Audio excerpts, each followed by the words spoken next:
Hello, crime fans. Andrew True Crime is with you. 19-year-old Cayley Mandadi was a sophomore at the University of Trinity in San Antonio, Texas. Her classmates knew her as a cheerful, kind, and smiling girl who was a natural leader and actively participated in university life. Cayley was great at making new friends. During her freshman year, she met a student athlete named Jet Embercham and quickly fell in love with him. They started dating almost immediately.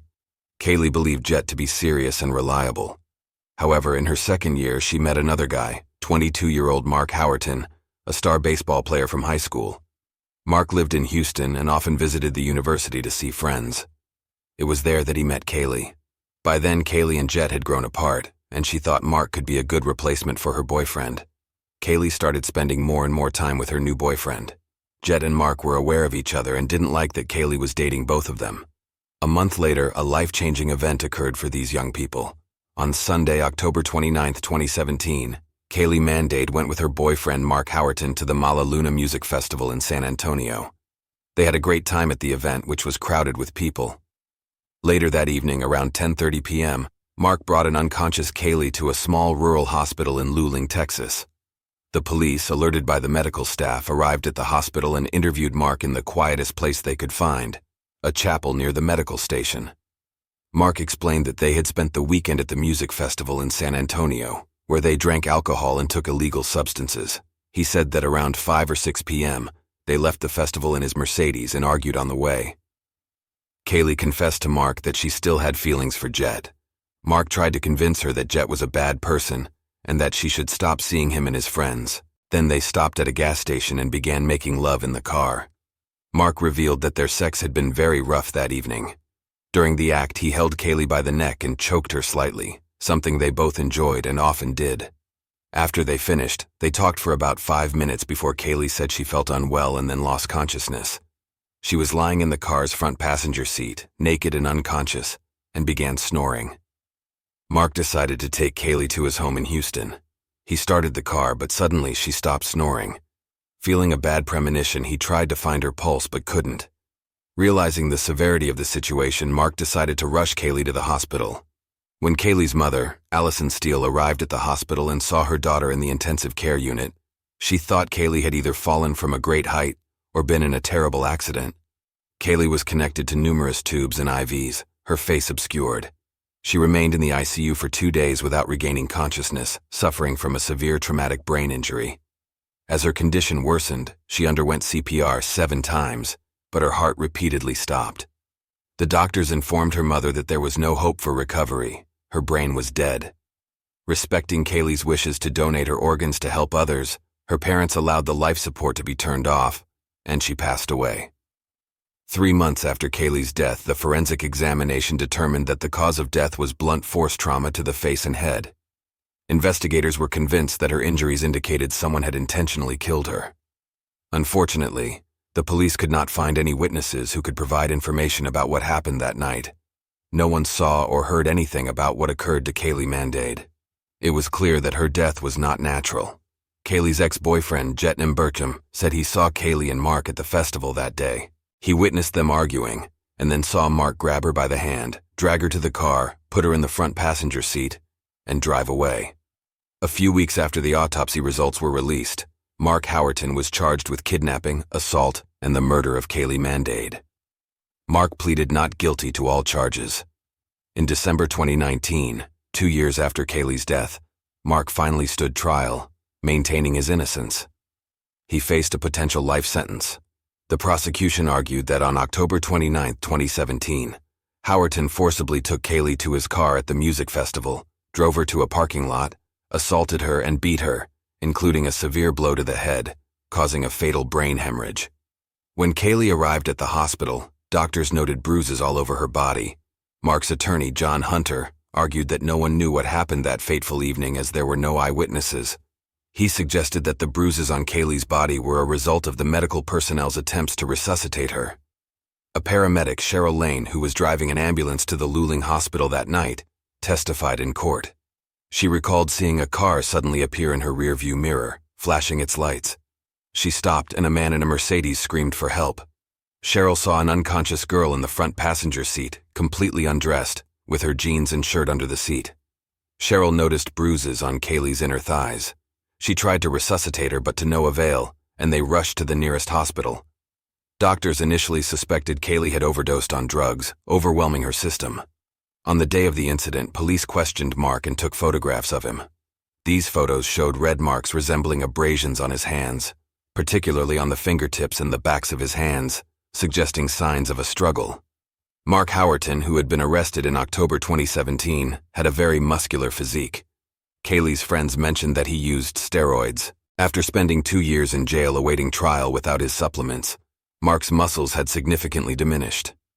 When police searched Mark's Mercedes on the day of the incident, they found a gun and illegal substances. If Mark had been concerned, he would have demanded a search warrant, but at that moment, he was more worried about Cayley's condition. After Cayley was taken off life support and passed away, Mark changed his account of what happened that Sunday evening. He claimed that their intimate encounter occurred not at the gas station but in a deserted parking lot before they reached the gas station. He said Cayley felt unwell and lost consciousness afterward, and then they drove to the gas station.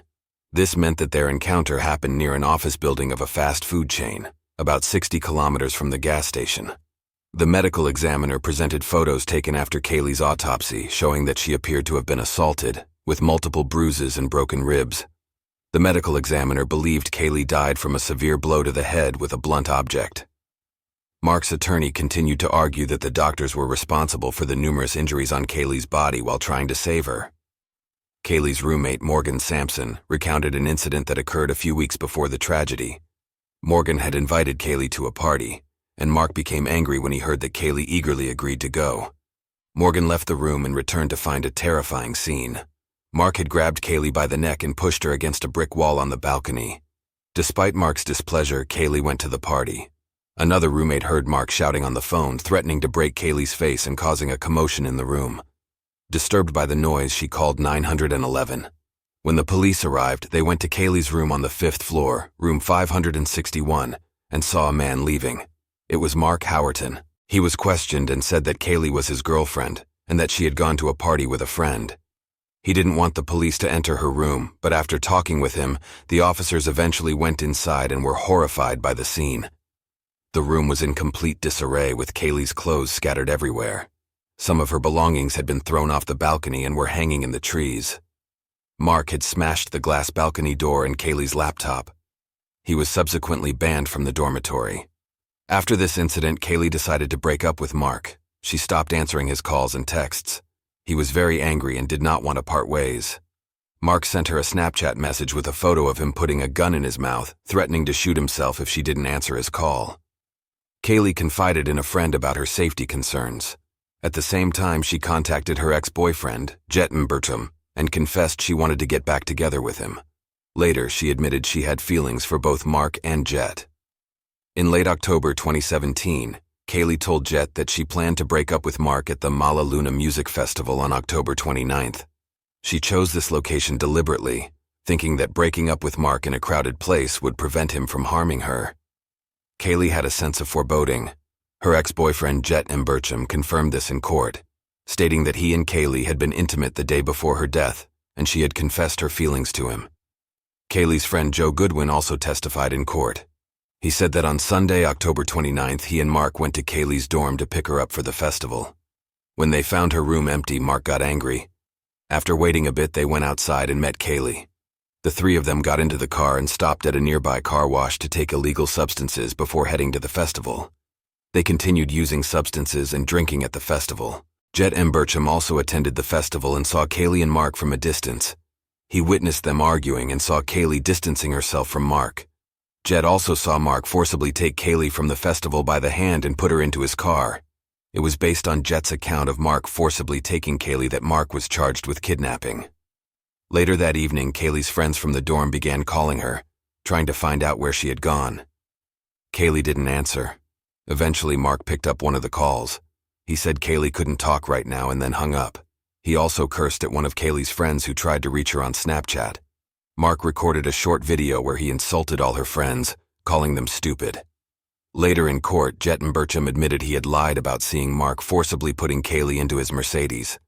Jet confessed that he exaggerated the story to draw more attention to Cayley's case. Photos of large bags of illegal substances were found on Jet Burkham's phone. It turned out he was involved in another criminal case related to these photos, as he had been distributing substances to university students. Jet was offered immunity in exchange for his testimony. Dr. William Anderson also testified in court, stating that after examining the post-mortem photos of Cayley, he noted there were no injuries on her face. The bruises were only on her body and could have resulted from medical procedures. The doctor suggested that Cayley might have accidentally fallen and hit her head, losing consciousness sometime later. An expert also testified about the effects of the substances Cayley had consumed that day. Cayley's blood contained a very high level of a substance that could have caused a significant increase in her blood pressure. With such high levels, even a light blow could have been fatal. After 7 days of witness testimonies, Mark Howerton's fate was in the hands of the jury. However, just a few hours into their deliberations, Mark's lawyer unexpectedly learned about a new witness. A woman called him, saying she had been working at the hospital reception desk the night Cayley Mandadi was brought in. The woman insisted that she remembered seeing Cayley's pale white legs and that they definitely did not have any bruises. The lawyer presented this information to the court, but the judge stated it was too late to call a new witness. 2 days later, the judge delivered the verdict. After thorough review and discussion, we regret to inform you that we are unable to reach a unanimous decision. All jurors have expressed their firm positions and refused to change them despite the evidence presented by the defense. Ladies and gentlemen of the jury, I declare this trial a mistrial. In June 2022, an appellate court granted a retrial for Mark Howerton. Cayley's mother, Allison Steele, remains convinced that Mark beat her daughter, resulting in her death at the hospital. She hopes that justice will soon prevail and that the perpetrator will be punished to the full extent of the law. In June 2023, Mark Howerton was brought to trial again and found guilty of aggravated assault, not murder. He was sentenced to 20 years in prison.